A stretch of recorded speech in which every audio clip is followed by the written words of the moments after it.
Coucou les amis, alors aujourd'hui on va préparer un cake au chocolat اللي vraiment كيجي بنين وخفيف حيت ما فيش طحين. alors voilà كنحتاجو كاس ديال الزيت وكاس ديال السكر وكاس ديال الحليب وجوج ساشيات ديال الخميره وساشي ديال الفاني وجوج ساشيات ديال الكاكاو وثلاثه البيضات وجوج بسكويت ديال الهنريز. هاد الكبير ما غاديش نستخدمو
كوكو لي زامي، مرحبا بكم في فيديو جديد. الوغ اوجوردي غادي نصاوبو مسمنات معمرين بالكفته اللي فريمون كيجيو واعرين بزاف، وخليكم مع لي زيتاب. الوغ في العجينه ديال المسمن ديالنا كنحتاجو جوج لافات ديال الفورس، زلافه ديال الفينو، شويه الزبده، معلقه صغيره ديال الموطارد وشويه الملحه، وبيان سور زلافه ديال الماء باش نعجنو كلشي.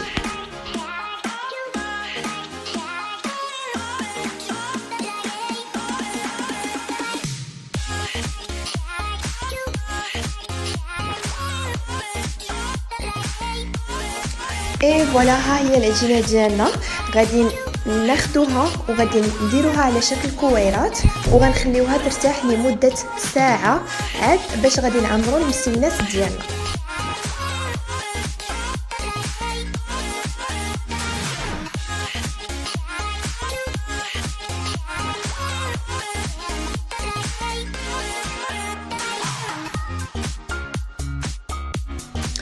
ودابا من بعد ما خلينا المسمنات ديالنا يرتاحوا غنجيو نصاوبوا لاطاس ديالنا. غادي نحتاجوا بصله كبيره والفلفله حمراء وخضراء ولا صفراء حتى هي الا كانت عندكم، والزيت النباتيه والكفته على حسب المقدار اللي غديروا. وفي العطريه غنحتاجوا التحميره والخرقوم والملحه والبزار وشويه الحار وشويه سكينجبير. الوغ دابا غناخذوا البصله ديالنا مع الفلفله ونخليوها تشحر على نار اللي مهيله بزاف، ومن بعد غنزيدوا ليها الكفته ديالنا اللي غادي تكون بلا عطريه، و ابخي غنزيدوا ليها العطريه اللي وريتكم قبيله، وغادي نبداو نشحروها شويه بشويه حتى طيب لينا على خطرها.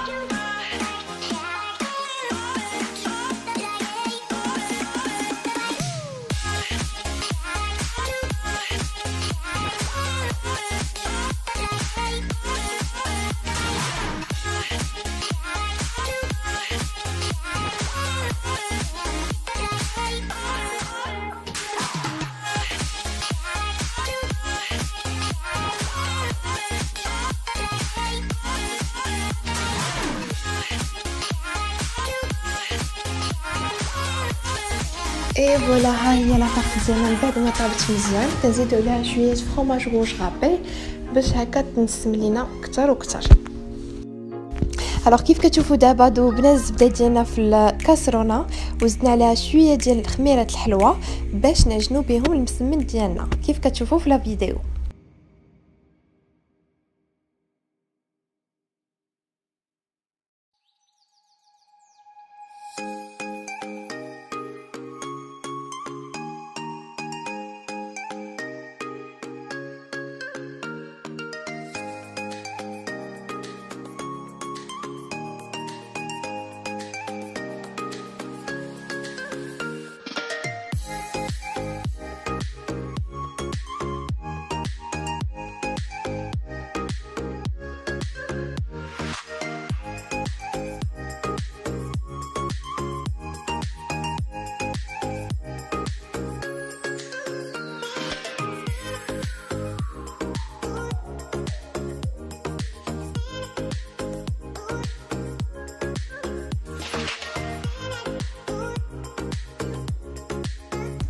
ودابا من بعد ما عمرنا المسمنات بلا فخ ديالنا كندهنوهم بالبيض وكنزوقوهم بالزريعه والشوفان ولا اي حاجه عندكم، ومن بعد كنخشيوهم في الفران اللي ديجا كيكون عندنا سخون على 200 درجه وبصحه والراحه.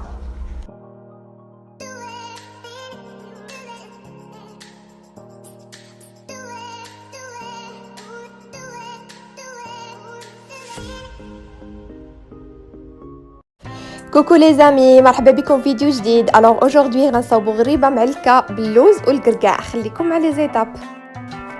الوغ في لي زانغريديون غنحتاجو ساشي ديال الخميره وفاني وكاكاو، 25 غرام ديال الزبده، 250 غرام ديال اللوز بقشورو و250 غرام ديال الكركاع بقشورو، 50 غرام ديال التمر، 250 غرام ديال سنيده، قبيصه الملحه، معلقه ديال الكونفيتور ديال المشماش، والبيض من 2 حتى 3 على حسب الخليط. الوغ دابا غناخذوا اللوز وغنطحنوه بوحدو مزيان، عاد باش غناخذوا الكركاع وتا هو غنطحنوه بوحدو، والتمر كذلك.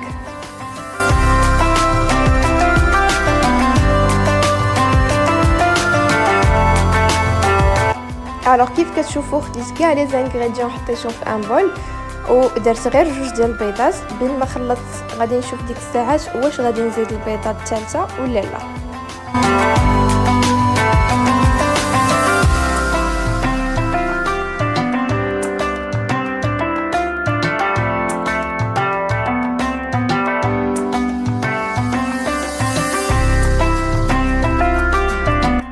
الوغ كيف كتشوف هذه هي لا تيكستور اللي كنحصلوا عليها، محتاجيش انني نزيد بيضه ثالثه. اي فوالا دابا غناخذ الخليط وغنديرو في الثلاجه وبيان سور غنغطيه ونخليه ليله كامله. من بعد ما خلينا الخليط ديالنا ارتاح لمده ليله كامله في الثلاجه كنجبدوه وكنوجدوا السكر كلاصي، شويه الماء الزهر والكركاع.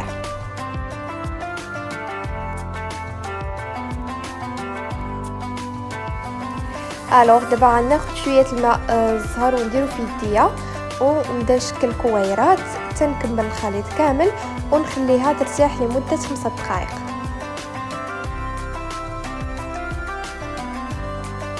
الوغ دابا خلينا الكويرات ديالنا يرتاحوا لمده 5 دقائق، كناخذوهم وكندمجوهم في السكر كلاصي، ومن بعد كناخذوا كركاعه وكنديروها الوسط ديالهم كيف غتشوفوا دابا في لا فيديو.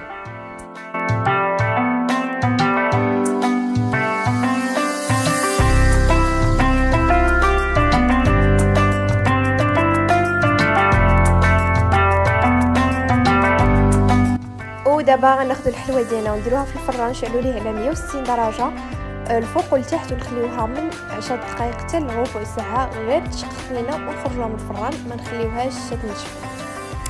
وها هو الشكل النهائي ديال الحلوه ديالنا، فريمون كتجي زوينه بزاف وصحيه. كنصحكم انكم تجربوها وتبارطاجيوها مع صحابكم، وما تنساوش ديروا ليا لي لايك وابوني، وبصحه والراحه.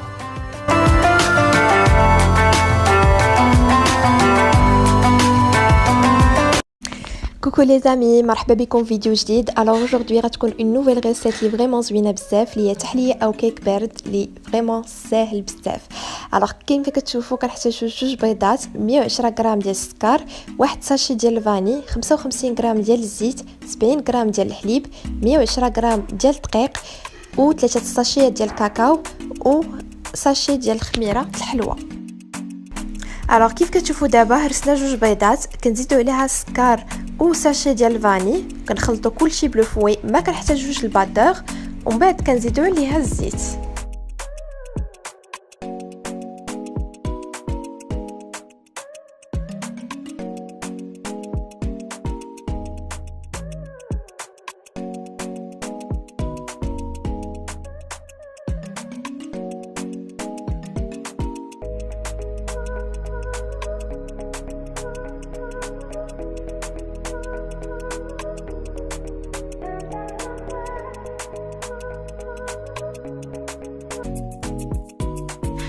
الوغ دابا من بعد ما زدنا الحليب ديالنا وخلطنا كلشي مزيان بلو فوي، كنبداو نزيدو في الطحين والخميره والكاكاو شويه بشويه حتى كتكمل عندنا العجينه ديال الكيك ديالنا.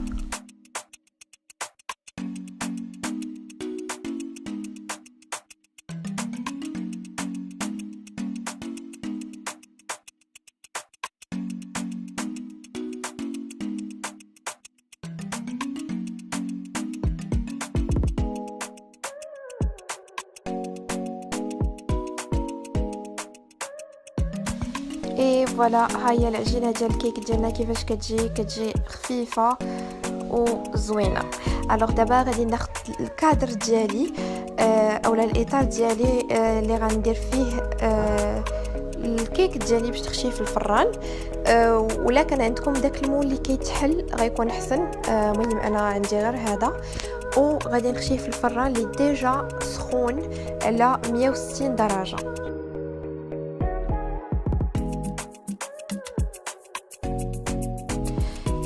ودابا بعد ما طاب الكيك ديالنا كنسقيوه بالنسكافيه والماء مزيان.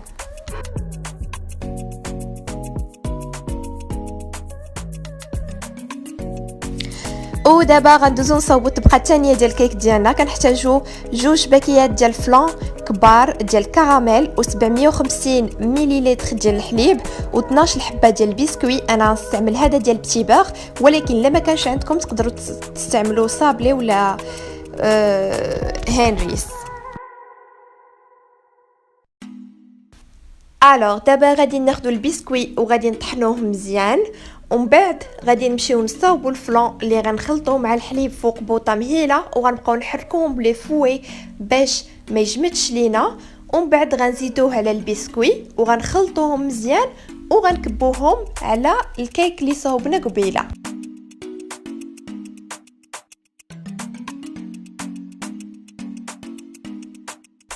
ودابا من بعد ما غنكبوا الفلون على الكيكه ديالنا غادي نخشيوها في الثلاجه باش تجمع راسها مزيان.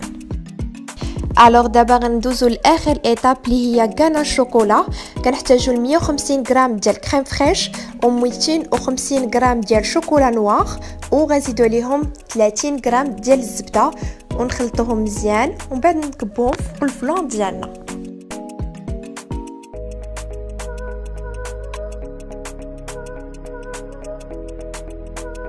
اي فوالا، هاي التحليه ديالنا او الكيك البارد ديالنا موجود، وفريمون كيجي بنين بزاف وبصحه والراحه.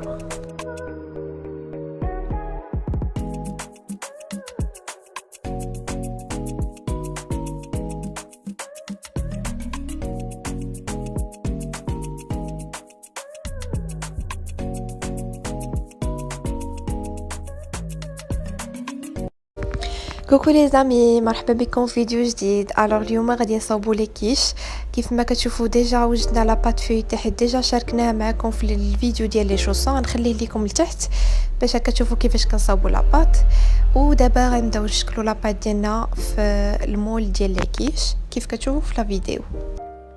الوغ كيف كتشوفوا من بعد ما شكلنا لاباط كنخليو الفران يسخن لمده 160 درجه الفوق والتحت، وكنخشيو لي كيش ديالنا، وبيان سور كنديروا عليهم الحمص باش ما يتنفخوش لينا، وكنخليهم يطيبوا نص طيبه ومن بعد كنجبدوهم.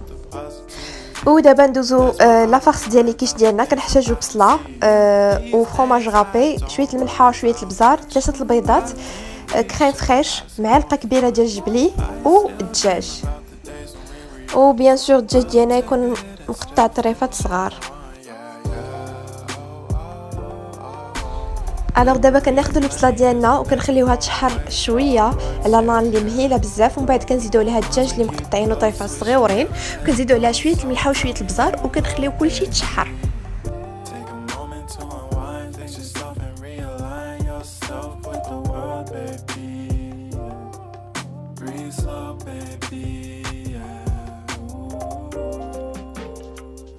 الوغ دابا من بعد ما تشحرت لينا البصله ديالنا مزيان وطابت هي والدجاج، كندوزو نصاوبو لاصوص اللي غنديرو مع البصله. راه كناخدو كريم فريش كامله اللي فيها 200 مليلتر، كنزيدو عليها 3 البيضات وفرomاج غابي ومعلقه ديال الجبلي.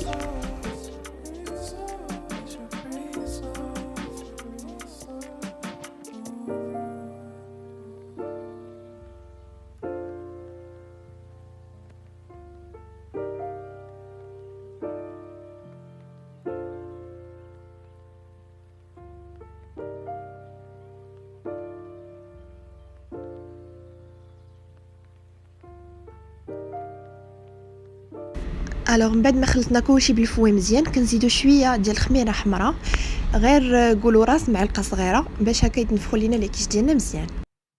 ودابا من بعد ما طابوا لينا لي كيش ديالنا نص طيبه، كنجبدوهم ونحيدو منهم داك الحمص، ومن بعد كنبداو نعمروهم بالعفص اللي وجدنا.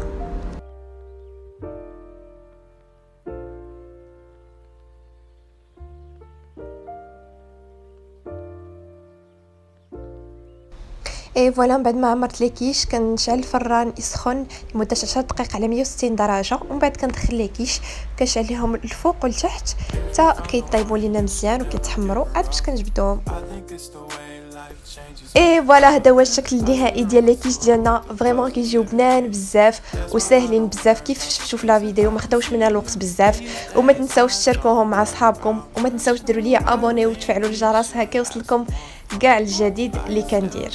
About the days when we were young. I'll take a hit and still finish and one. Yeah, yeah. Oh, oh, oh, oh. Memory lane, isn't that too far away?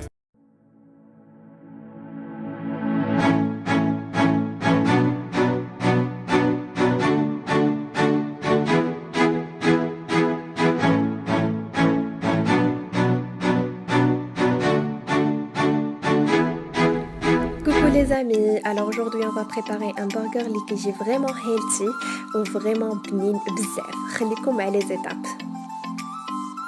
alors voilà، هنا خدينا الكبسه ديالنا، زدنا عليها شويه الكمون، شويه التحميره، شويه الخرقوم، وغنزيدو عليها شويه البزار وبيان سور شويه الملح.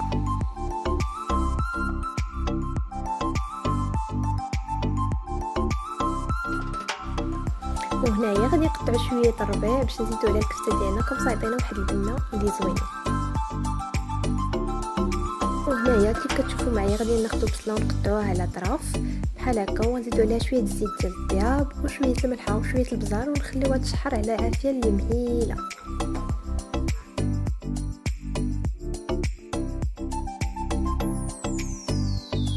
الوغ هنايا من بعد ما خلطنا الكفته مع العطريه اللي صاوبنا، خليناها تقلى على خطرها. الوغ هنايا من بعد ما تشحرات لينا البصله ديالنا كنزيدو عليها معلقه صغيره ديال الجبلي وشويه ديال الكيتشوب، كومسا كيعطينا واحد لاصوص اللي فريمون بنينه. هذا هو السر ديال البرجر ديالنا.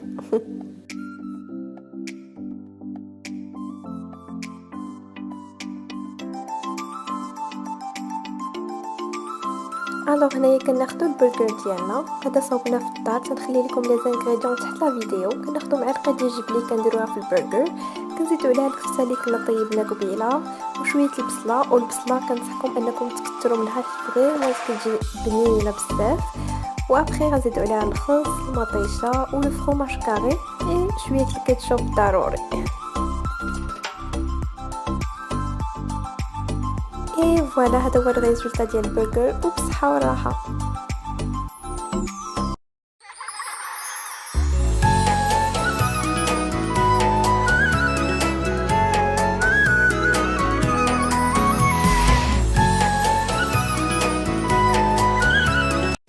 كوكو لي زامي، الوغ اليوم غادي نصاوبوا بريوات ديال الكفته. الوغ كنحتاجوا البصله موين مع شويه ديال الزبده باش تخليهم يتشحروا، اي ابري كنزيدو الكفته ولكن تكون بلا عطريه، ما تكونش فيها العطريه نهائيا.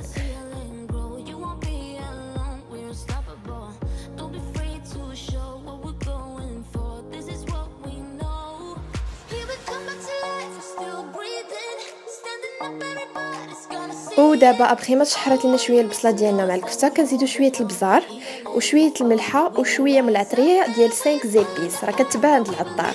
المهم نتوما كتزيدو شويه على حسب الخليط شحال غديروا، واش بزاف ولا شويه.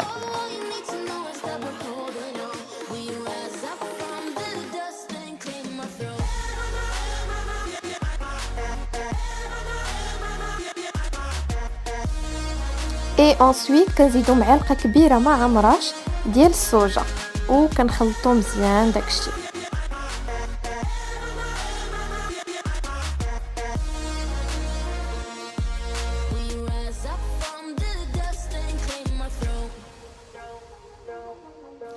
ودابا كنزيدو شويه الربيع الخليط ديالنا، وراها غادي نزيدو شويه ديال الشعريه ديال الروز، غنسلقوها ومن بعد غادي نقطعوها طراف مزيان.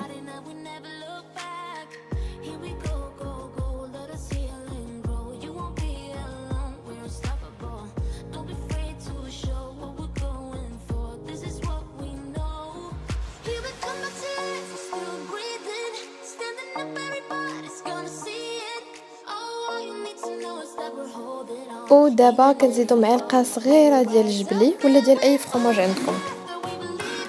اي فوالا ابري ما طابت الحشوه ديالنا مزيان كنزيدو عليها شويه من الفخوماج روج وكنخليوه يذوب مزيان في الخليط.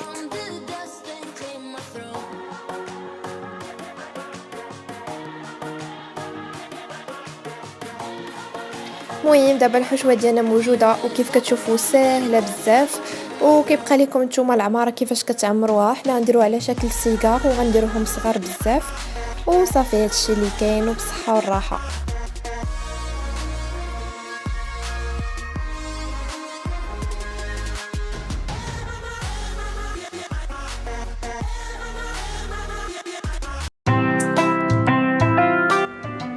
كوكو لي زامي، مرحبا بكم في فيديو جديد. الوغ اوجوردي غنصاوبوا حلوه ديال الكوك اللي سهله بزاف وكتجي واعره. خليكم مع لي زيتاب. الوغ بور لي زانغريديون كنحتاجو واحد ساشي فاني، واحد ديال الخميره ابيض، بيضه، 400 غرام ديال الطحين، كاس ديال الزيت، كاس ديال السكر معامر، بيضه، 125 غرام الزبده وقبيصه الملحه. هنايا كناخذوا الزبده وكنبداو نخلطوها مع السكر وقبيصه ديال الملحه. ودابا غادي نكبوا الكاس ديال الزيت على الخليط،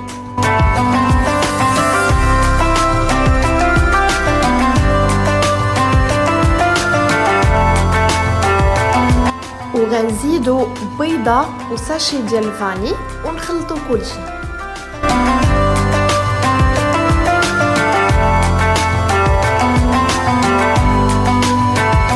من بعد ما خلطنا كلشي مزيان غنبداو نزيدو طحين شويه بشويه.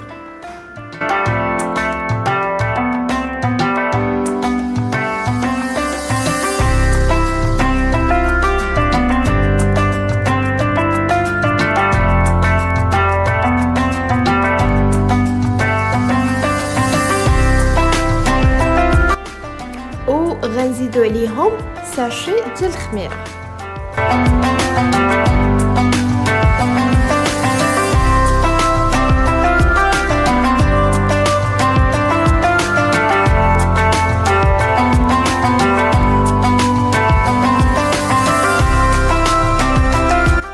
الوغ من بعد ما تشكلات عندنا العجينه كناخذوا النص وكنديروه وسط ميكا وكنسرحوه هادشي كامل باش ما تلصقش لينا العجينه في المدلك.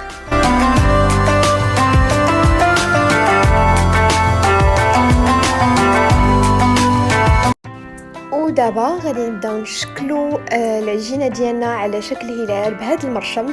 وكيبقى كل واحد الاختيار ديالو يخدم باي مرشم بغا.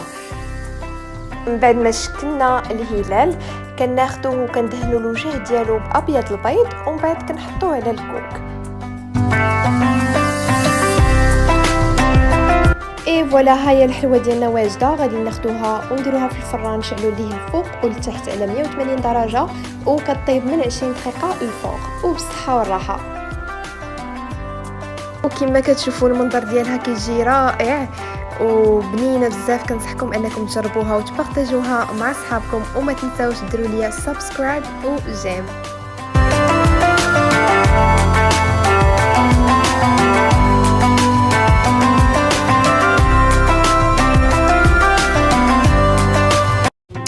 كوكو لي زامي، مرحبا بكم في فيديو جديد. الوغ اوجوردي كيما شفتوا غنديرو بريوات معمرين باللوز العيد، فريمون كيجيو واعرين بزاف. خليكم مع لي زيتاب. دونك كيما كتشوفوا عندي هنايا اللوز موجود اللي ديجا سلقتو، حيت لي القشره ديالو ونشفتو. ودابا غادي ناخذ اللوز وغنديرو في الفران باش يتحمر على 150 درجه، ونشعل ليه الفوق والتحت. الوغ بعد ما حمرنا اللوز غادي نطحنوه تيولي مهرمش.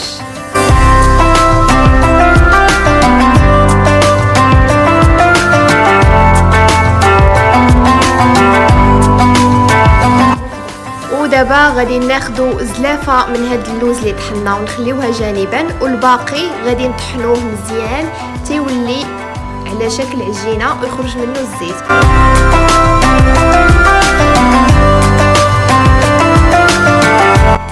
الوغ في المقادير كنحتاجو معلقه صغيره ديال القرفه، 40 غرام ديال الزبده مذوبه، 4 المعالق كبار ديال السكر كلاصي، هذا اللوز اللي خليناه قبيله جانبا، 2 معالق كبار من ماء الزهر، وهذا اللوز اللي كنا طحنا قبيله مزيان. وغنخلطوا المكونات كامله مزيان.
بعد ما خلطنا المكونات مزيان كنشكلو كويرات صغيره بحجم 7 غرام، وكنطويو الكويرات ديالنا في الورقه ديال البخار، ومن بعد كنخشيوهم في الفران وكنشعلوا لهم على 150 درجه الفوق لتحت، كنخليوهم يطيبوا على خاطر.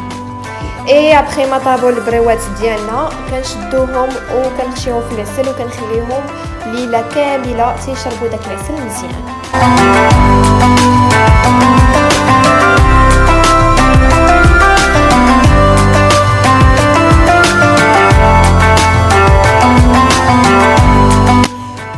هو الشكل النهائي ديال البريوات ديال اللوز، فريمون كيجيو رائعين وصحيين ما فيهمش الزيت، وبالصحه والراحه. ومبروك عواشركم، وما تنساوش ديروا ابوني في القناه وتشاركوا هذه الوصفه مع صحابكم كاملين.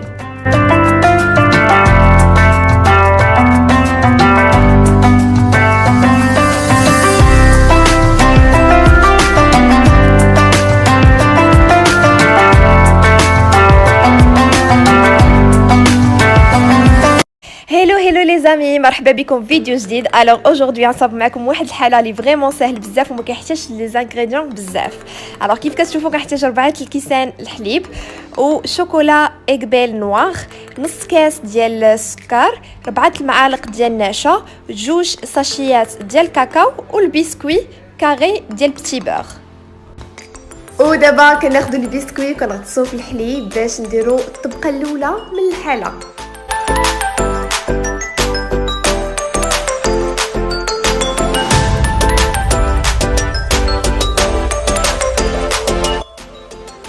بعد ما درت الطبقه الاولى ديال البسكوي، دابا خديت الحليب وزدت عليه النشا والسكر اللي وريتكم قبيله، وغنشعل عليه على نار مهيله حتى يعقد لينا الخليط ديالنا مزيان.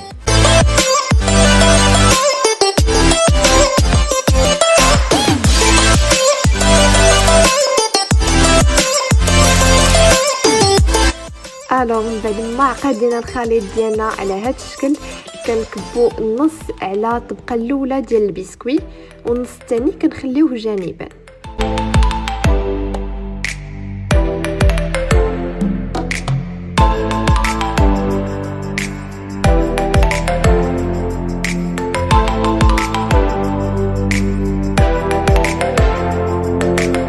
الوغ من بعد ما درنا الطبقه الاولى ديال البسكوي، دابا غنديروا الطبقه الثانيه ولكن بلا ما نغطسوها في الحليب.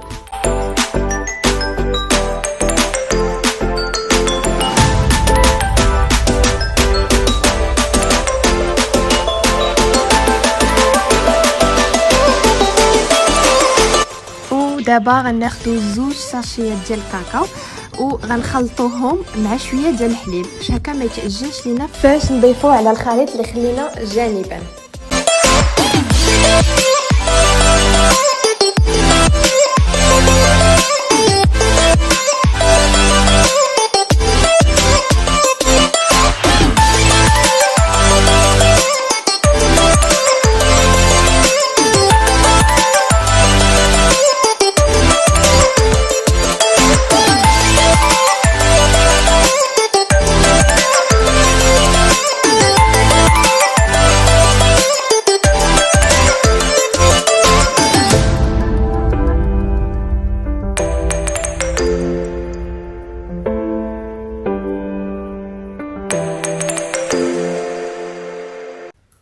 بعد ما كنضيفوا الكاكاو الى الخليط كنشعلوا ليه على نار مهيله لمده ما كتجاوزش دقيقه، و اون ميم طون حنا كنحركوه بلو فوي.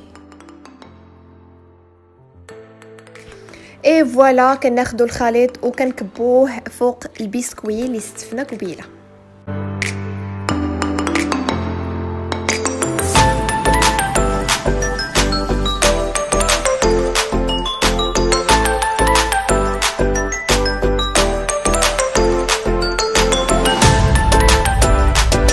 اي ابري كنزيدو الطبقه الاخرى ديال البسكوي وكنستفوها كيف درنا الطبقات الاخرين.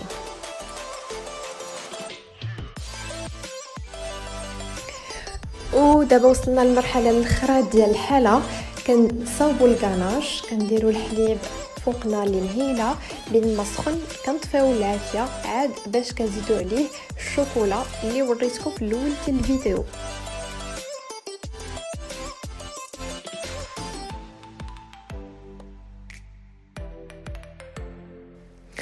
ودابا من بعد بالشوكولا كنزيدوه هو الاخر فوق البسكوي، وكناخذوا الحاله وكنخشيوه في الفريكو لمده 4 سوايع الفوق. ولكن فاش تبغيو تاكلوه خصكم تبدوه نص ساعه قبل وتخليوه بين ما داب شويه باش ما يجيكمش قاصح في الماكله، وبالصحه والراحه. ها نتوما الشكل النهائي ديال الحاله. ما تنساوش تابوناو وتفعلوا الجرس هكا يوصلكم كاع الجديد، وما تنساوش تبارطاجيو مع اصحابكم. Coucou les amis, مرحبا بكم في فيديو جديد. alors aujourd'hui غنصاوبوا لي بريوش سويت اللي فريمون كيجيو واعرين. alors كنحتاجو 550 غرام ديال الطحين، 60 غرام ديال السكر، 300 غرام ديال البيض، 300 غرام ديال الزبده، 18 غرام ديال خميره العجينه، 12 غرام ديال الملحه، 25 غرام ديال الحليب. alors خليكم مع لي زيتاب. alors كيف كتشوفوا دابا حطينا 550 غرام ديال الطحين وزدنا عليهم 12 غرام ديال الملحه و60 غرام ديال السكر، ودابا غنزيدوا عليهم 300 غرام ديال البيض، وغنزيدوا عليهم 25 غرام ديال الحليب مع 18 غرام ديال خميره العجينه.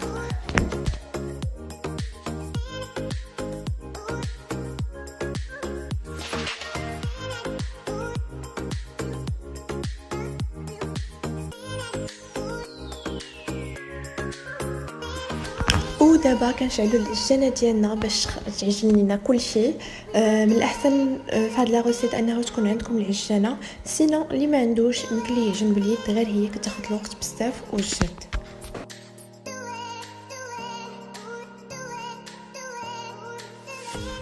ودابا من بعد ما تخلطوا لينا كاع المكونات غادي نزيدو 300 غرام ديال الزبده وغنزيدوها شويه بشويه او ميم طون وحنا كنعجنوا.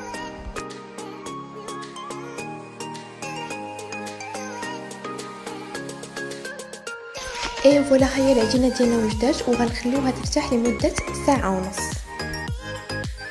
ودابا من بعد ما رتاحت لينا العجينه ديالنا كناخذوها وكنحاولوا نخرجوا منها غير النفس اللي فيها على هذه الطريقه هذه، ومن بعد كنحطوها في الثلاجه لمده ليله كامله عاد باش كنجبدوها ونشكلوها.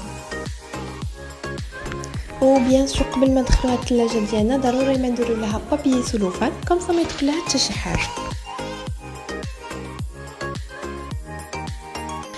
اي فوالا هي العجينه ديالنا من بعد ما رتاحت لينا كامله كنوجدوها وكنحتاجو كريم باتيسير اللي كيعرف كلشي صاوبها ولي بيبيت دو شوكولا والطحين والمدلك وبيان سور الصينيه اللي غادي نديرو فيها لي بريوش ديالنا باش نديروهم في الفران.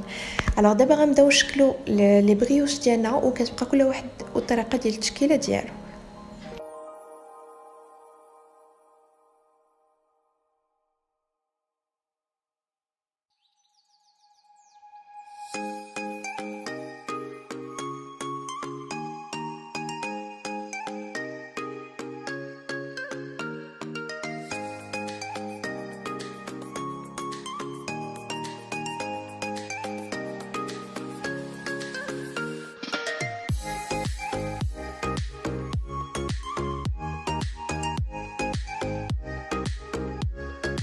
الوغ هنايا كيف كتشوفوا في لا فيديو غنوليو نقطعوا الجناب حيت عندنا مالين شويه، حيت لي بريوش اللي غنصاوبو حنايا غنديروهم على شكل مستطيل ومطويين على جوج، سكيفي الجناب خصهم يكونوا مستقيمين كومسا داكشي يخرج لنا زوين. ودابا من بعد ما سرحنا العجينه ديالنا كناخذوا لا كريم باتيسير وكنديروها ومن بعد كنديروا فوق منهم لي بيبي دو شوكولا وكنطويوهم على جوج ومن بعد كنقطعوهم طراف.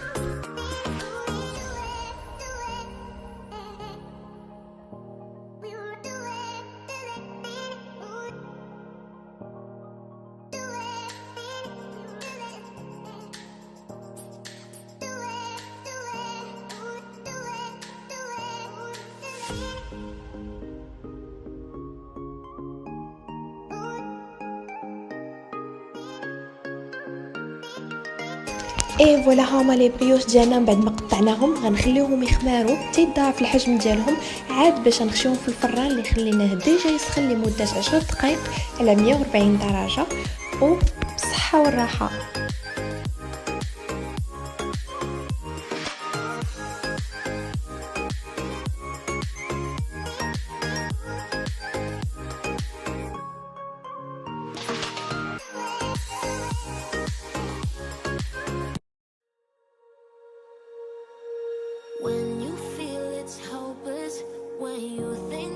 Coucou les amis, alors aujourd'hui جيتكم بوصفه جديده اللي هما بريوات معمرين بالفرomاج اللي فريمون كيجيو واعرين بزاف.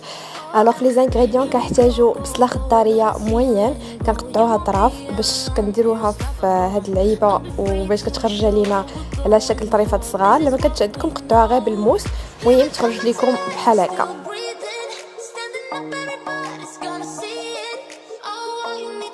الوغ كنحطوا البصله على نار اللي مهيله بزاف مع شويه الزيت ديال الطياب وكنزيدوا لها شويه الملحه وشويه البزار وكنخليوها تشحر على خاطرها.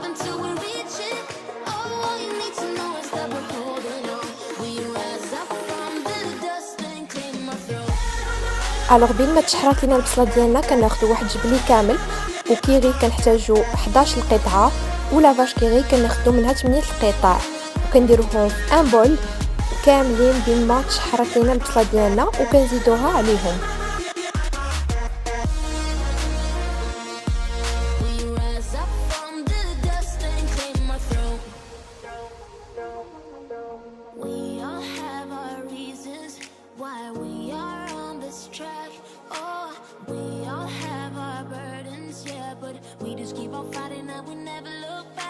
ودابا ابخي ما خلطنا لا فاكس ديالنا مزيان كنزيدو على شويه زيت فومي وكنخلطوها مزيان.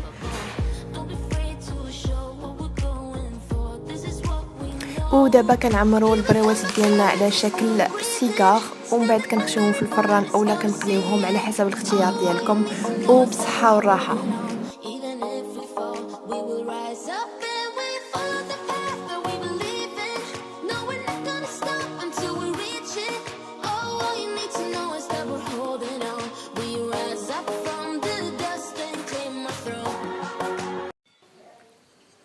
Hello les amis. Alors aujourd'hui جيتكم بغوسيت جديدة اللي شفتها عند النوبة.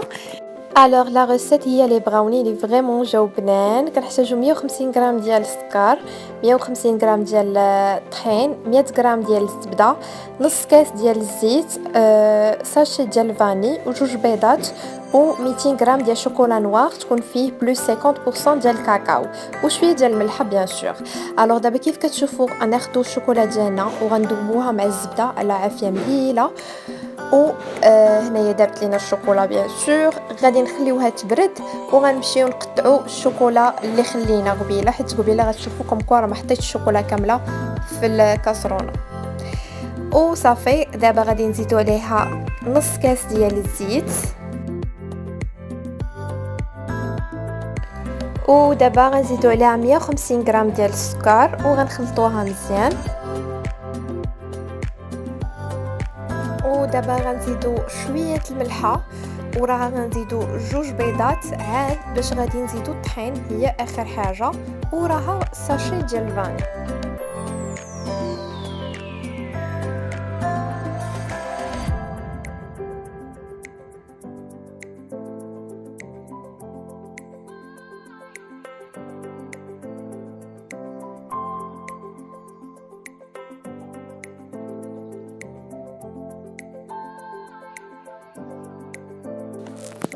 اي فوالا هذه هي لا تيكستور اللي كتولي عندنا وبيان سور زدت عليها الشوكولا اللي وريتكم قبيله. ودابا غادي نسخن الفران ديالي لمده 10 دقائق على 180 درجه كوم صا فاش نخشي البراوني ديالي في الفران يكون ديجا سخون. تادادادا اي فوالا البراوني ديالنا طاب. فريمون خدا ليا الوقت، خدا لي واحد 45 دقيقه ديال الطياب وكيبقى كل واحد الفران ديالو. اي فوالا مهم كانت هذه اول مره كنجرب فيها البراوني فريمون جا واعر بزاف. كنصحكم انكم تجربوه وبصحه وراحه.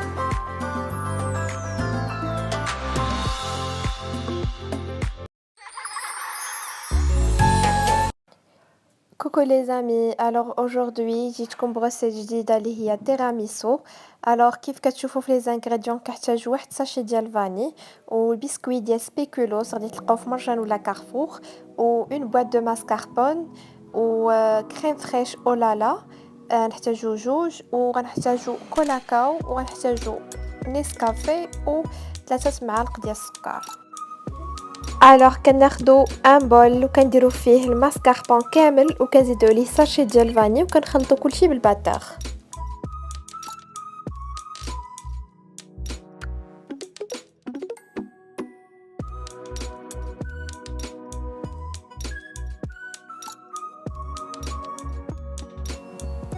الوغ دابا اون راجوت لا كريم فريش على الماسكاربون ديالنا وكنزيدو معاها 3 معالق ديال السكر وكنخلطو كلشي بالباتور مزيان حتى كتطلع لينا لا كريم فريش مزيان.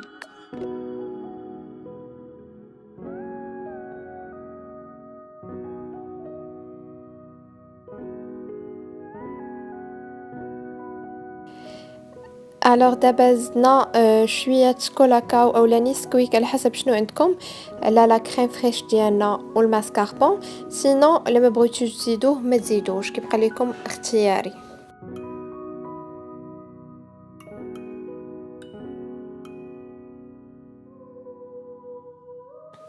ودابا زدنا شويه الماء دافي على النسكافيه ديالنا باش يذوب وباش نغطسو فيه لي بسكويت ديالنا.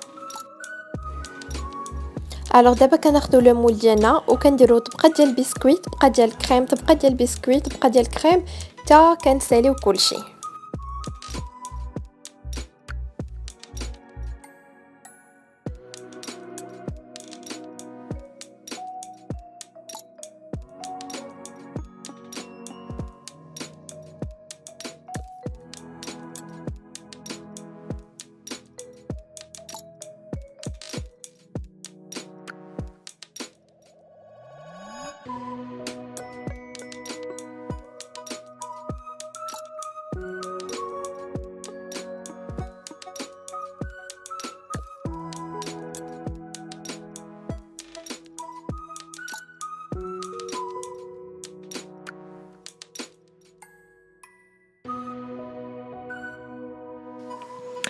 الوغ فوالا ابخي ما ساليت الطبقات ديالي كنزوق التيراميسو ديالي بكل كاو من الفوق وكيبقى لكم الاختيار تزوقوا باي حاجه كتعجبكم وجربوه فريمون كيجي واعر بزاف.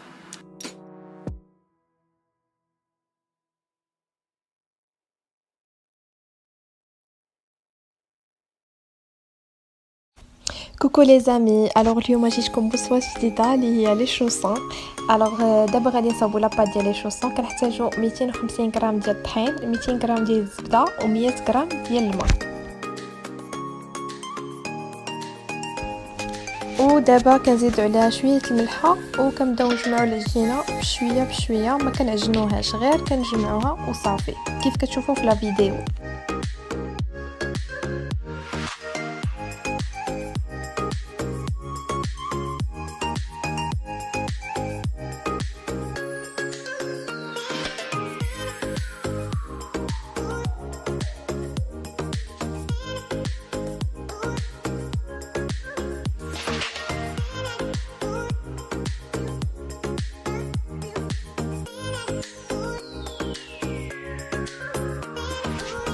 الوغ دابا كناخذوا العجينه ديالنا وكنسرحوها شويه بالمدلك باش تندمج ديك الزبده مع العجينه، وكنطويوها على 3 ومن بعد كنعاودو نسرحوها. وهاد العمليه كنعاودوها من 3 حتى 4 المرات كيف كتشوفوا في لا فيديو.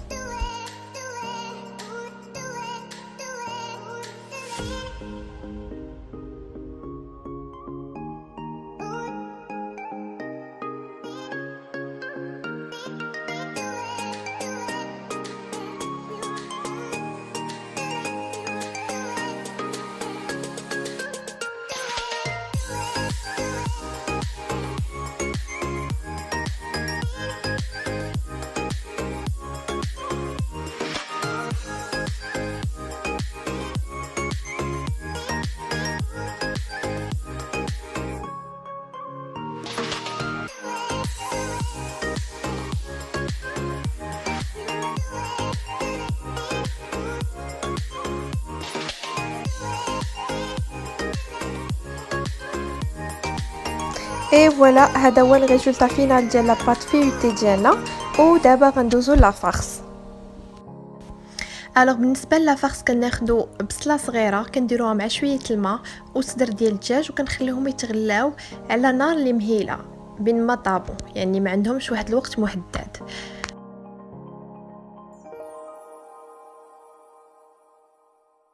الوغ بين ما الدجاج ديالنا كيطيب كناخذوا لي زيبينار كنديروهم في مقله، كنديروا معاهم معلقه ديال الزبده وكنخليهم يتشحروا مزيان على نار اللي مهيله كذلك. وبيان سور كنزيدوا عليهم شويه البزار وشويه الملحه.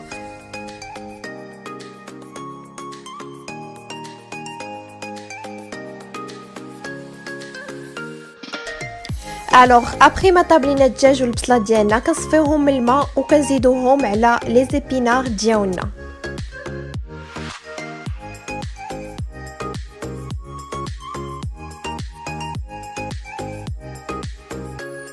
ودابا كنزيدو عليهم شويه ديال الهريسه. الوغ ابري ما خلينا الدجاج ديالنا ولي زيبينار يطيبوا مزيان كنجيو كنصاوبوا لاصوص بيشاميل. كنحتاجو 2 معالق ديال الطحين و2 معالق ديال الزبده وكنزيدو عليهم داك الماء ديال الدجاج والبصله بيان سور ما كنلوحوش، وكنزيدو عليهم نص لتر ديال الحليب.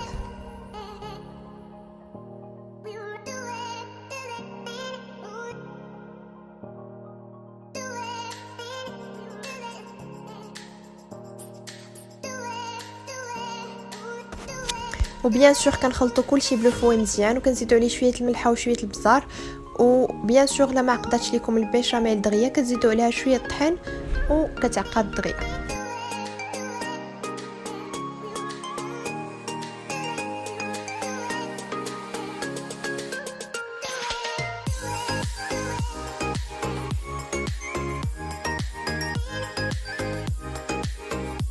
ودابا ابري ما ولات البيشاميل ديالنا كنزيدوها على لي زيبينار والدجاج وكنزيدو عليها شويه فرomاج روج غابي.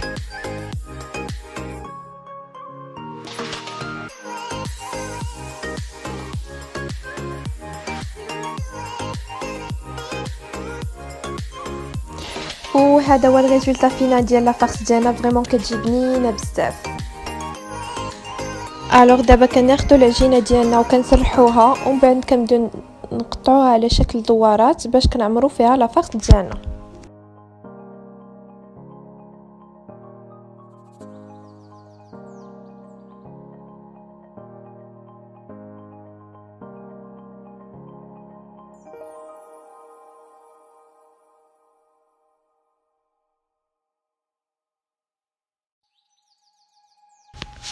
وهذا هو الريزولتا فينال من بعد ما كيطيبوا لي شوسون ديالنا. فريمون كيجيو بنان بزاف وكيذوبوا في الفم.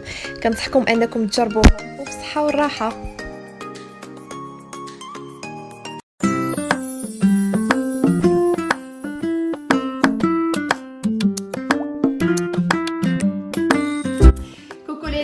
Alors aujourd'hui جيتكم بروسيت جديده اللي هي تشيز كيك اوريو اللي فريمون ساهله بزاف وكتجي واعره. الوغ هنايا غنحتاجو 280 غرام ديال فيلادلفيا، غنحتاجو 200 غرام ديال الاوريو اللي هما 4، جوج بيضات، شوكولا اكبير اللي فيها 55% ديال الكاكاو، غنحتاجو 110 غرام نوتيلا غنزوقو بها، 200 مليلتر ديال اولالا اللي هي كاس، و45 غرام ديال الزبده اللي غندوبوها، 65 غرام ديال السكر، وساشي ديال الفاني، وقبيصه ديال الملح. الوغ خليكم مع لي زيتاب.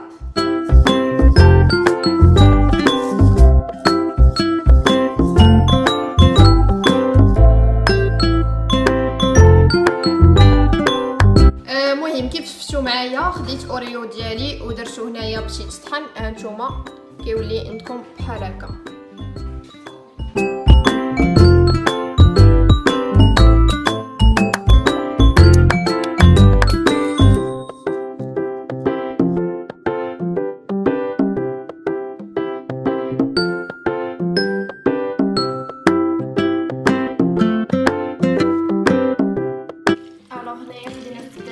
ودرناها تذوب كيف كتشوفوا. المهم اون فوا غتذوب غنزيد على الاوريو وغنخلط كلشي.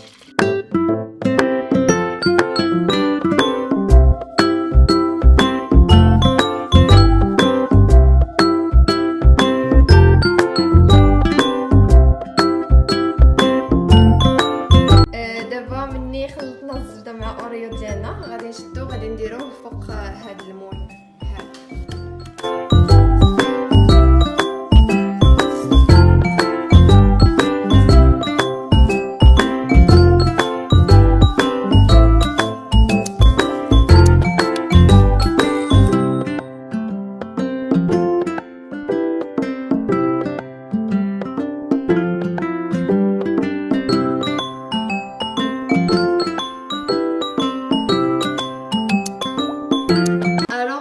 دكسنا مزيان الاوريو ديالنا مع الزبده في المول بالكاس كترجع لنا بحال هكا. غادي ناخذوها وغنخشيوها في الفريكو لمده 30 دقيقه. الوغ هنايا خدينا 110 غرام ديال الشوكولا غادي نخليوها تذوب في حمام مريم. دابا خدينا فيلادلفيا ديالنا وكبيناها في ان بول وغادي نطربوها شويه.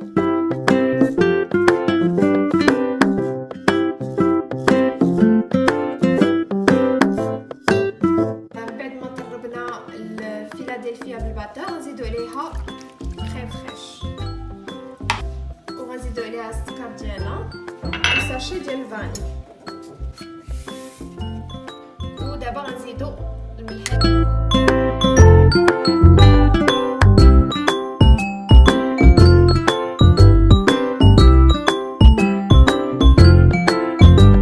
هانتوما لا كريم كيفاش كتولي عندنا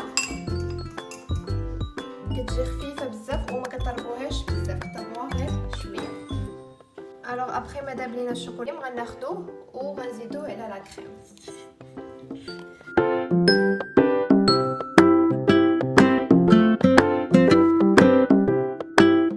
دابا غنضربو كلشي بالباتار.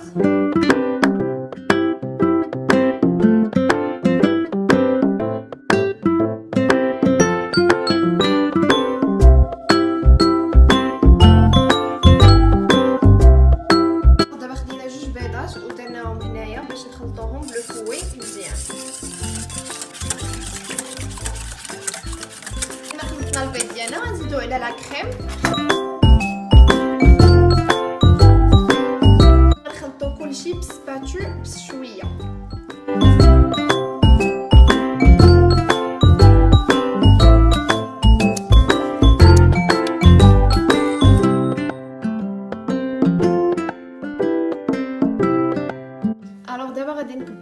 كريم على الاوريو.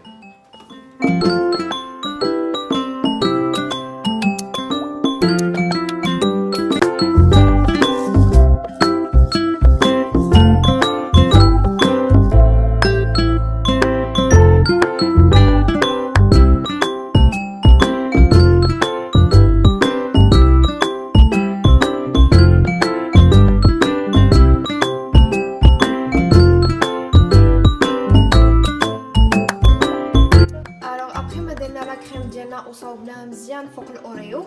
خلينا الفران يسخن لمده 10 دقائق على 140 درجه، ودابا نخشيو فيها التشيز كيك ديالنا ونصبوه واحد 25 مينوت. ها هي التشيز كيك ابخي ما خرجناها من الفران، وغادي نخشيوها في الثلاجه على الاقل 8 سوايع. اي فوالا ها هو الريزولتا فينال ديال التشيز كيك. فريمون كيجي واعر بزاف، كنصحكم انكم تجربوه، وما تنساوش ديروا ابوني وتفعلوا الجرس كيوصلكم كاع الجديد، وما تنساوش تبارطاجيو الوصفه مع صحابكم. كوكو لي زامي، مرحبا بكم في فيديو جديد. الوغ اوجوردي كيما شفتوا غنديروا بريوات معمرين باللوز العيد. فريمون كيجيو واعرين بزاف، خليكم مع لي زيتاب. دونك كما كتشوفوا عندي هنايا اللوز موجود اللي ديجا سلقتو، حيت لي القشره ديالو ونشفتو. ودابا غادي ناخذ اللوز وغنديرو في الفران باش يتحمر على 150 درجه ونشعل ليه الفوق والتحت. من بعد ما حمرنا اللوز غادي نطحنوه حتى يولي مهرمش.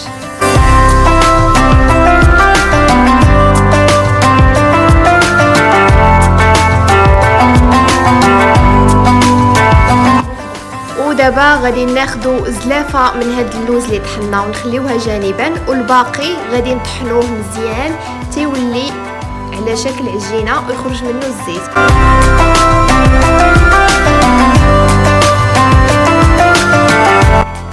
في المقادير كنحتاجو معلقه صغيره ديال القرفه، 40 غرام ديال الزبده مذوبه، 4 المعالق كبار ديال السكر كلاصي، هذا اللوز اللي خليناه قبيله جانبا، 2 معالق كبار من ماء الزهر، وهذا اللوز اللي كنا طحنا قبيله مزيان، وغنخلطوا المكونات كامله مزيان.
بعد ما خلطنا المكونات مزيان كنشكلوا كويرات صغيره بحجم 7 غرام، وكنطويو الكويرات ديالنا في الورقه ديال البخار، ومن بعد كنخشيوهم في الفران وكنشعلوا لهم على 150 درجه الفوق لتحت حتى كنخليوهم يطيبوا على خاطر. ابخي ما طابوا البريوات ديالنا كنشدوهم وكنخشيوهم في العسل وكنخليهم ليله كامله تيشربوا داك العسل مزيان.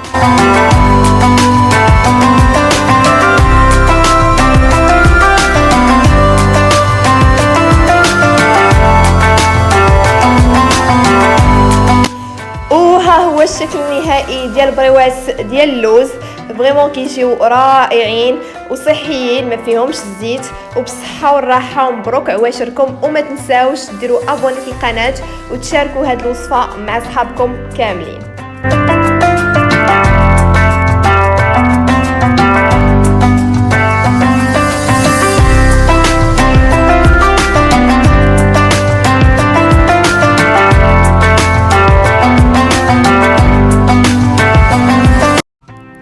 الو لي زامي، مرحبا بكم في فيديو جديد. كيف كتشوفوا اليوم غادي نصاوبوا الفقاس بطريقه سهله جدا وفريمون كيجي لذيذ بلا ما نقولها. الوغ خليكم مع لي زيتاب. بوغ لي زانغريديون كنحتاجو 5 البيضات، معلقه كبيره ديال الماء الزهر، 300 غرام ديال السكر، 2 معالق كبار الزنجلان محمر، معلقه كبيره ديال النافع محمر، 150 غرام اللوز مغسول ومقطع اطراف، 250 غرام الزبده، كيلو ديال الطحين، خميره حمراء. بالنسبه للخميره حمراء ما غاديش باش لكم هنايا في التصويره حيت نسيتها، ولكن زدتها على الخليط ديالي. ودابا كناخذ كاع المكونات وكنخلطهم مع بعضياتهم من غير الخميره والطحين.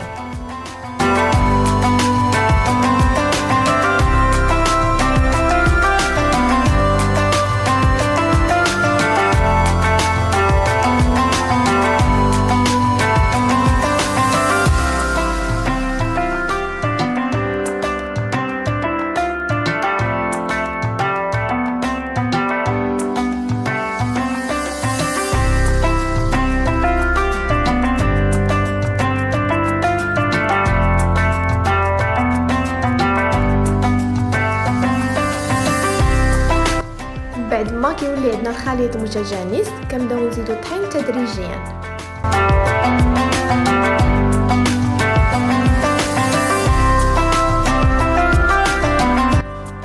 اي ابخي كنزيدو الخميره وكنجمعوا الخليط ديالنا مزيان، ولكن ما كيتجنش، غير نجمعوه مزيان وصافي. بعد ما كنجمعوا العجينه ديالنا كنديروها على شكل حرابل وكندهنوها بالحليب والكاكاو.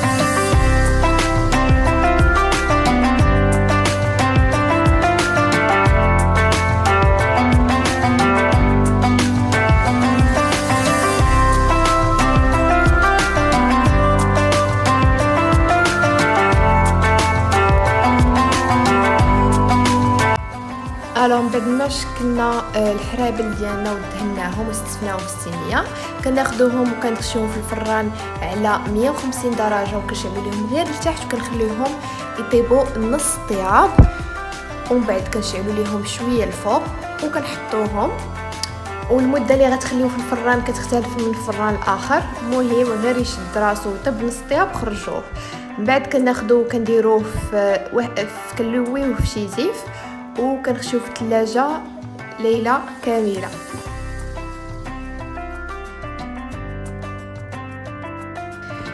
اي فوالا، من بعد ما بقى الفقاس ديالنا ليله كامله في الثلاجه كناخذوه وكنبداو نقطعوه طراف كيف كنديروا الفقاس، وكنقطعوه غير بشويه، ما كنقطعوش بالجهد ولا كيف كتشوفوا في لا فيديو، باش ما يتهرسش ليكم ويخرج لكم الفقاس مزيان. ومن بعد ما قطعنا الفقاس طراف واستفناه في الصينيه غنخشيوه في الفران وشعلوا ليه على 150 درجه فوق ولتحت تيتحمر ويرجع اللون ديالو ذهبي. وهذا هو الشكل النهائي ديال الفقاس. كيجي لذيذ بزاف، كنصحكم انكم تجربوه وتبارطاجيوه مع صحابكم وعائلتكم. وما تنساوش الا كنتي جديد في القناه متنساش انك دير سبسكرايب وجيم وبصحه وراحه. كوكو لي زامي، مرحبا بكم في فيديو جديد. الوغ اوجوردي غنصاوبوا حلوه ديال الكوك اللي سهله بزاف وكتجي واعره. خليكم مع لي زيتاب. الوغ بور لي زانغريديون كنحتاجو واحد ساشي فاني، واحد ديال الخميره ابيض، بيضه، 400 غرام ديال الطحين، كاس ديال الزيت، كاس ديال السكر معامر، بيضه، 125 غرام الزبده وقبيصه الملحه. هنايا كناخذوا الزبده وكنبداو نخلطوها مع السكر وقبيصه ديال الملحه. ودابا غادي نكبوا الكاس ديال الزيت على الخليط.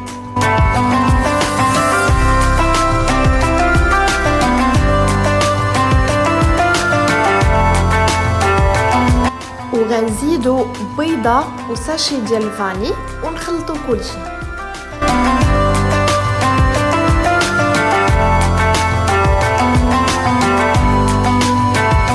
من بعد ما خلطنا كلشي مزيان غنبداو نزيدو طحين شويه بشويه.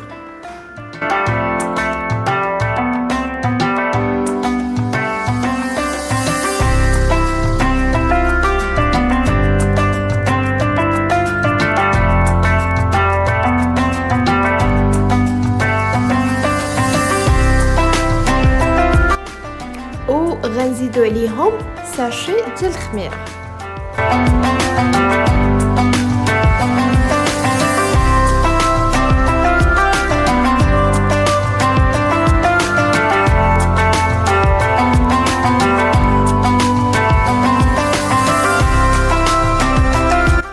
الوغ من بعد ما تشكلات عندنا العجينه كناخدو النص وكنديروه وسط ميكا وكنسرحوه هادشي كامل باش ما تلصقش لينا العجينه في المدلك.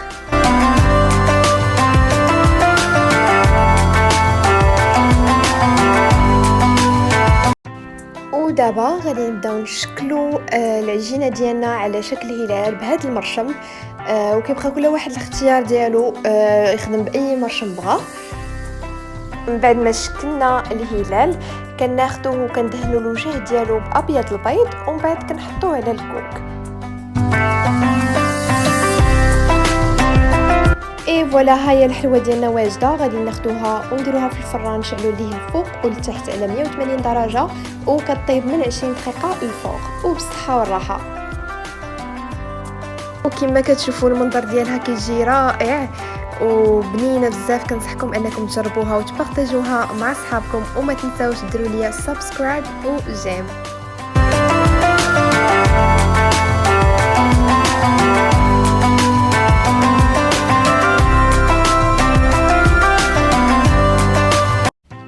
كوكو لي زامي، مرحبا بكم في فيديو جديد. الوغ اوجوردي غنصاوبوا البهله اللي باللوز والزنجلان كتجي رائعه وكتذوب في الفم. الوغ خليكم مع لي زيتاب.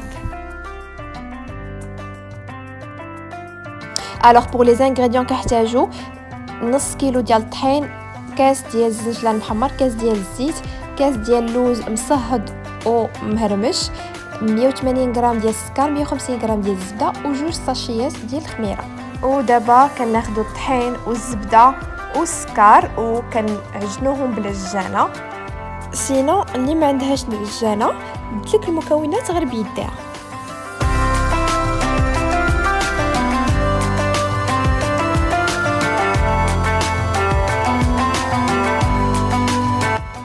ودابا غنزيدو عليهم كاس ديال الزيت او ميم طون حنا كنعجنو.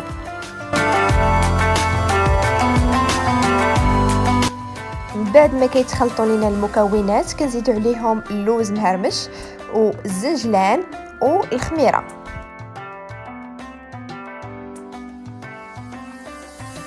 وكنخلطوهم مزيان تيتجانس لينا الخليط.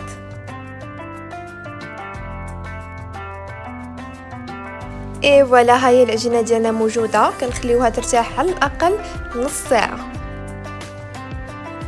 من بعد ما خلينا العجينه ديالنا ترتاح كناخذوها وكنبداو نشكلو كويرات اللي فيهم 24 حتى 25 غرام وكنبقاو هكا حتى كنكملوا العجينه ديالنا كامله. ودابا كنخليو الفران ديالنا يسخن لمده 10 دقائق على 250 درجه ومن بعد كنخشيو فيه اللاطه ديالنا وكنشعلوا ليه غير الفوق حتى كيتشقق عاد باش كنشعلوا ليه الفوق والتحت وكنقصوا درجه الحراره على 150 حتى كيتحمر وكنخرجوه. اي فوالا الشكل النهائي ديال البهله فريمون كتجي لذيذه بزاف. كنصحكم انكم تجربوها وتبارطاجوها مع صحابكم. ما تنساوش ديروا لايك وسبسكرايب وبصحه والراحه.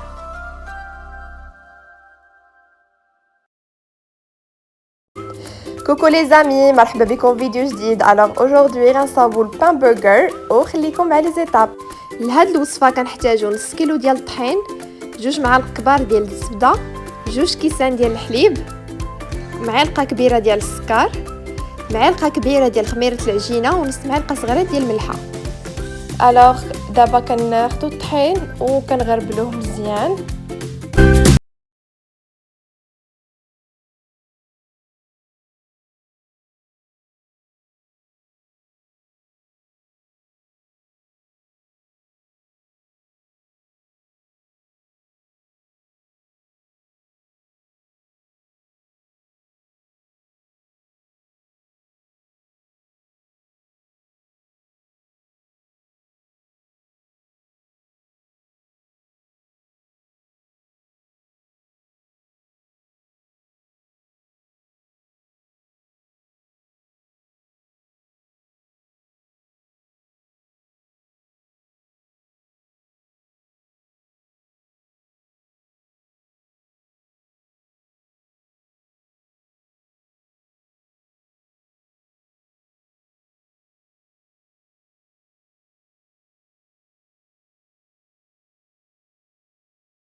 سور كتشكلوهم على حسب لاطاي اللي بغيتو نتوما ولا الشكل اللي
Coucou les amis, مرحبا بكم في فيديو جديد. Alors aujourd'hui غادي نصاوبوا لي كريب سكري بنوتيلا. Alors خليكم مع لي زيتاب.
كوكو لي زامي، مرحبا بكم في فيديو جديد. الوغ اودوري غادي نصاوبوا خبيزات معمرين بالكفته. خليكم مع لي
على حسب الاختيار ديالكم ديروا فيها اي حاجه بغيتو.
اي فوالا، هاي هي الحشوه ديالنا موجوده.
سوقنا الخبيزات كناخذوهم بيان سور وكنخشيوهم في الفران اللي ديجا سخون على 200 درجه وكنخليهم يطيبوا على خاطرهم. اي فوالا لو ريزولطا فينال ديال الخبيزات. كنصحكم انكم تجربوهم حيت فريمون كيجيو بنان بزاف. وما تنساوش بيان سور تبارطاجيوهم مع صحابكم وعائلتكم، وما تنساوش ديروا ليا ابوني ولايك وبصحه والراحه. Coucou les amis, مرحبا بكم في فيديو جديد. Alors aujourd'hui غادي نصاوبوا les beignets à la crème pâtissière. فريمون كيجيو زوينين بزاف ورطبين وبنان. الوغ خليكم مع لي زانغريديون.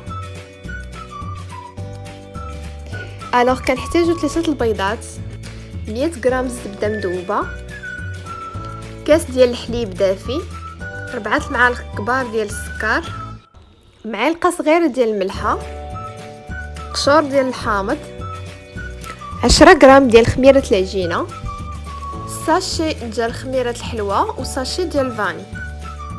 اي فينالمون كنحتاجو نص كيلو ديال الطحين. الوغ اول حاجه كنبداو بها هي كناخذوا الطحين وكنديروه في العجانه ولا في الاناء اللي غنعجنوا فيه، وكنزيدوا عليه ساشي ديال الفاني، سكر، ملحه، قشور ديال الحامض، ساشي ديال الخميره، البيض، الزبده مذوبه، الحليب، وكناخذوا خميره ديال العجينه وكنخلطوها مع شويه ديال الحليب دافئ وكنخليوها جانبا.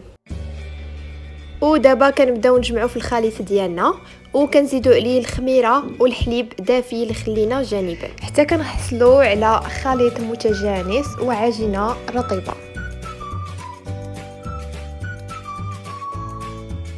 وبيان سور فاش كتجمع لينا العجينه كناخذوها وكنديروها في اناء وكنغطيوها بابي سلوفان وكنخليوها لمده ساعه باش تخمر. وفي هذا الاثناء غندوزو نصاوبوا لا كريم باتيسير اللي كنحتاجو فيها ربع لتر من الحليب الدافئ، 40 غرام ديال السكر، بيضه، 15 غرام ديال الزبده، 25 غرام ديال الطحين، وكناخذوا اون كاسرول وكنديروا فيها كاع لي زانغريديون اللي وريتكم دابا باستثناء الحليب.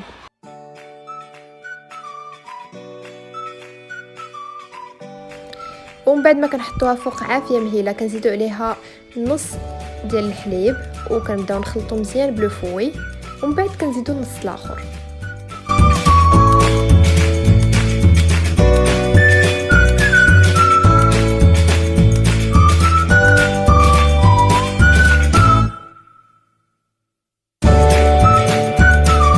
كنبداو نحركو مزيان في الخليط حتى كيعقد لينا.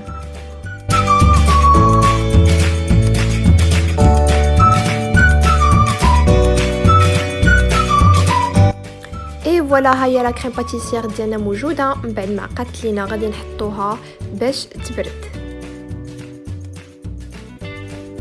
دابا غنرجعوا للعجين ديالنا من بعد ما ضاعف الحجم ديالو وغناخذوا كويره من العجين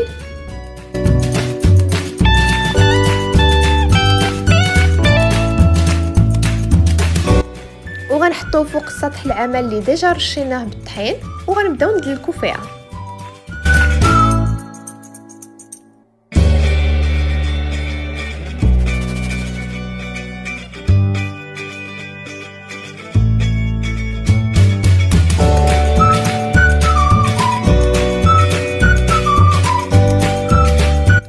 ابخي ما سرحنا العجين كناخذو مرشم على شكل دائره اولا كاس وكنبداو نشكلو.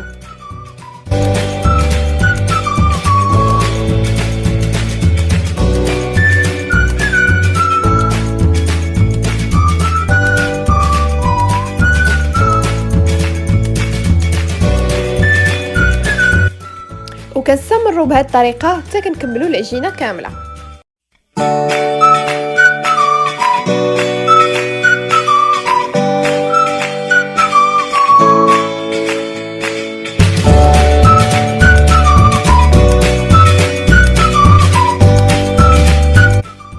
بعد ما شكلنا البانيه كنحطوه في صينيه ديال الفران وكنخليوه يرتاح لمده ساعه.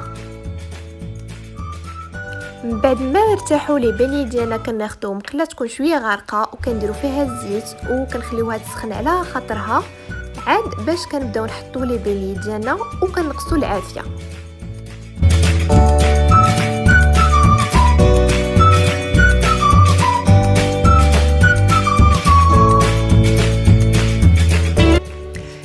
فوا كيبداو لي بيني يتحمروا من الجهه التحتانيه وكيولي اللون ديالهم ذهبي كنقلبوهم ديك الساعات باش يتحمروا من الجهه الاخرى.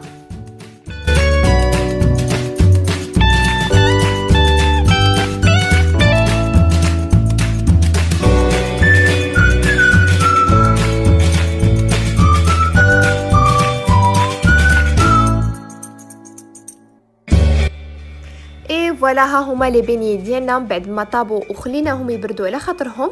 دابا غنبداو نعمروهم بلا كريم باتيسير اللي وجدنا قبيله.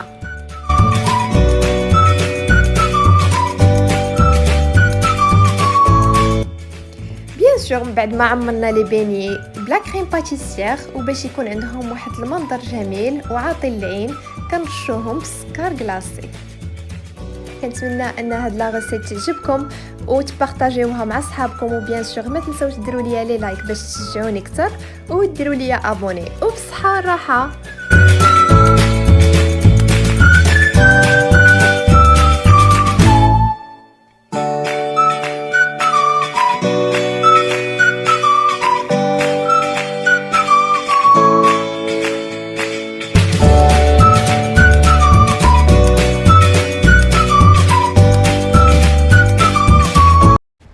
Coucou les amis, مرحبا بكم في فيديو جديد. alors aujourd'hui غنصاوبو كيكه بالتفاح كراميليزي اللي كتجي بنينه بزاف. alors خليكم مع لي زيتاب.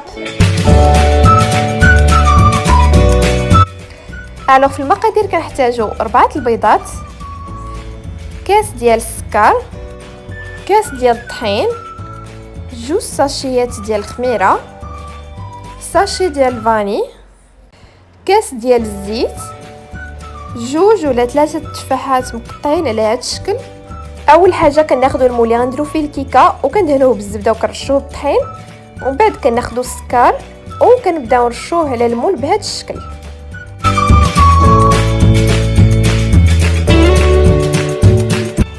ابخي كناخذوا التفاح اللي قطعنا وكنبداو نستفوه في المول كيف كتشوفوا في لا فيديو.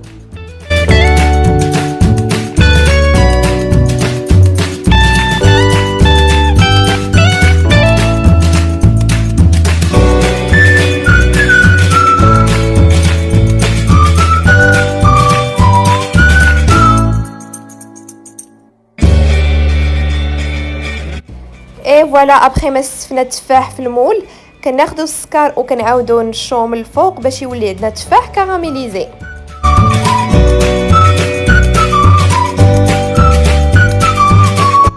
ودابا غندوزو التحضير ديال الكيك. كناخذوا الغراف ديال مولينكس وكنديروا فيه 4 البيضات، كاس ديال الزيت، كاس ديال السكر، وكنزيدو ساشي ديال الفاني وكنبداو نخلطو كلشي في المولينكس لمده 3 دقائق.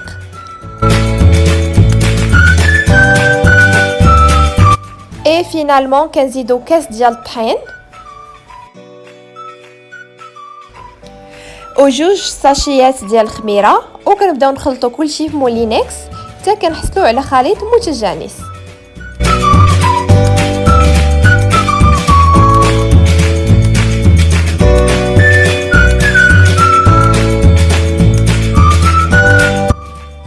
اي فوالا ها هو الخليط ديال الكيكه ديالنا موجود، وكنشدوه وكنكبوه في المول اللي ديجا استفنا فيه التفاح وكنخشيوه في الفران اللي ديجا بارد وكنشعلوا ليه على 160 درجه. كنشعلوا ليه في الاول لتحت حتى كتطلع لينا مزيان عاد باش كنشعلوا ليها الفوق. ودابا الكيكه ديالنا طابت، هانتوما اللون ديالها كيولي ذهبي وكنخليوها حتى كتبرد عاد باش كنقلبوها وكنحطوها في الطبسيل وكنبداو نتقبوها. وكناخذوا كاس ديال العصير الليمون وكنبداو نسقيوها شويه بشويه.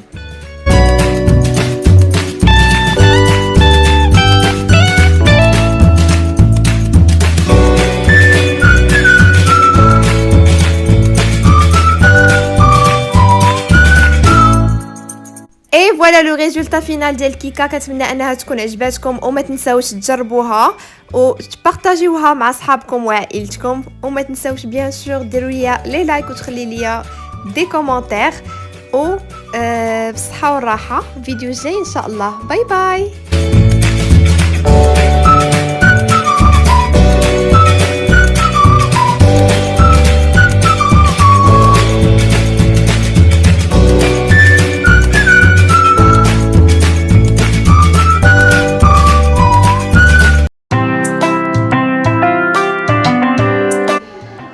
Hello les amis, مرحبا بكم في فيديو جديد. alors aujourd'hui غادي نصاوبو كيكه ديال الشوكولا بمناسبه العيد اللي فريمون ساهله بزاف وكتجي بنينه.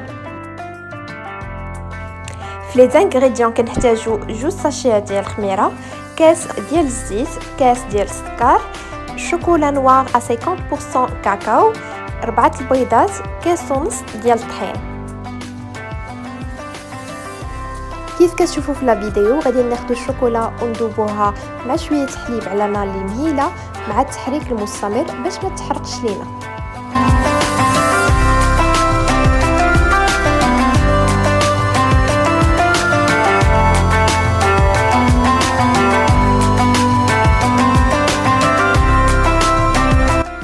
بعد ما داب الشوكولا غناخذوا 4 البيضات ونديروهم في مولينكس ونزيدوا عليهم كاس ديال السكر وكاس ديال الزيت وغنخلطوا كلشي.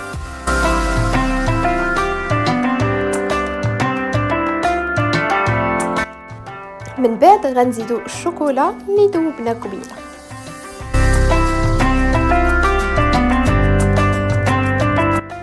en même temps المولينكس خدام كنبداو نزيدوا في الطحين تدريجيا.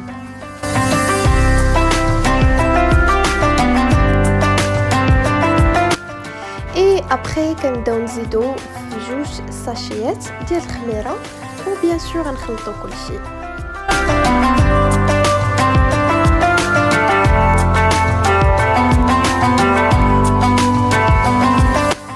اي فوالا، ها هي لا تيكستور ديال الخليط ديالنا.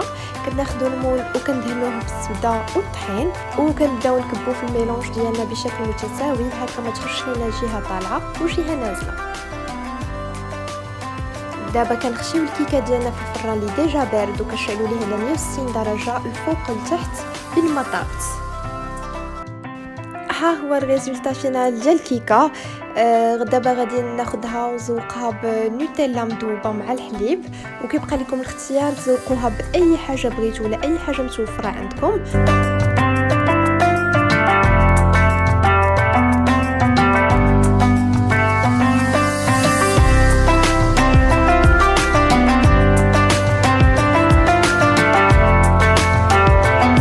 وكنصحكم بزاف انكم تجربوها، زوينه بزاف.